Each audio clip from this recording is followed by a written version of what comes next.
You can be the best trader in the world, but it's worth nothing if you don't have the right management of your finances. This chapter talks about a proper management of your income. How much are you willing to risk in percentage? How many lots should you enter into trade? And everything you need to know I'll be explained in this chapter.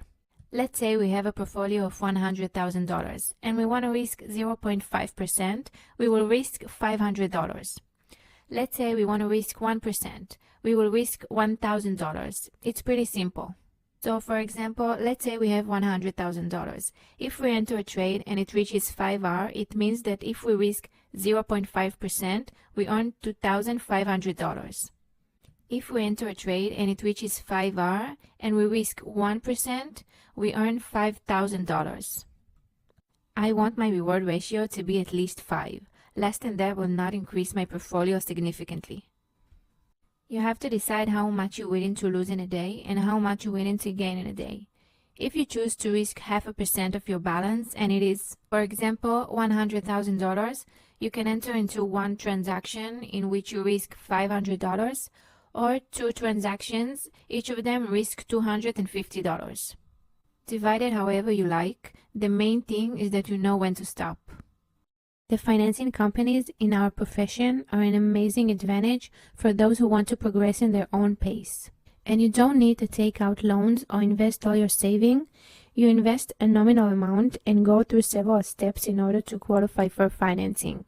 And you approach this to open a trading account with a significant amount. The financing companies help us reach big and fast profits.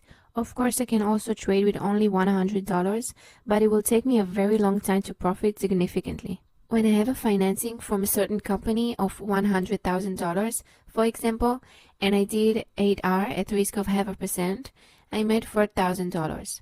On the other hand, if I enter $100 portfolio and risk 0.5% and it reached the profit of 8R, I only earned $4. You will not reach financial independence without a financing company or personal financing of this magnitude.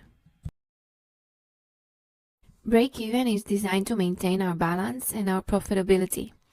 When we enter a position, we place a stop loss and a take profit. When we see that the trade is moving in the direction that we want, and when we decide that it suits us, we move the stop loss to our entry point. And even if it doesn't go in the direction that we thought, at least it won't lose to us. And it keeps your balance and profit better. It's called break-even.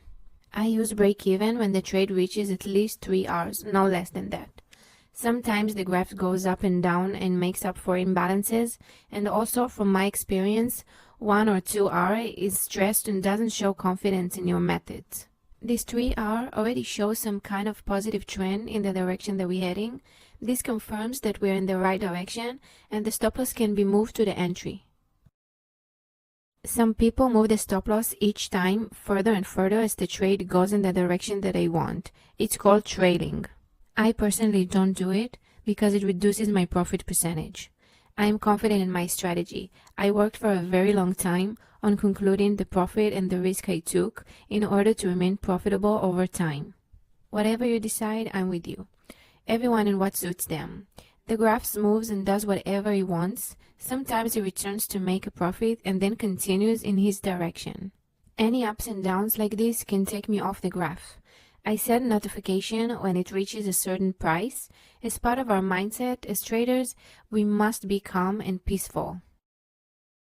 I have previously tried trading. I was on the graphs all day without making time for other pursuits. My blood pressure was sky high. My range of emotion was crazy and unstable. When I built my strategy, I considered that this would be a trading method that I wouldn't have to be in front of the charts all day. I wanted the trading to be a part of my routine, but not whole my routine. I wanted to start dealing in trading to establish myself financially and devote myself to occupation and hobbies that I previously did not have time and or the money to engage in. That's why I like my strategy of not being on the computer all day. It is so fast and there are trades that only take me like 10 minutes. Also, I have an alert of trades that take in like 1 hour or 2 and I don't have to be on the charts all day. So in this chapter, I wanted to show you an example of calculating the right lot to enter a trade with. There are many sites, but I work with this one, my FX book, It is very easy to use and very fast, and I put a link to it for you, so I recommend you to save it in your favorites. You will work with him a lot. So this is the site I wanted to show you, Position Size Calculator. Here you choose the pair you want to trade on. For example, we are now trading on EURUSD. So we will mark it here and we will write down how much our balance is. Let's say our balance is $100,000. We will write it here. Here we write down the risk ratio.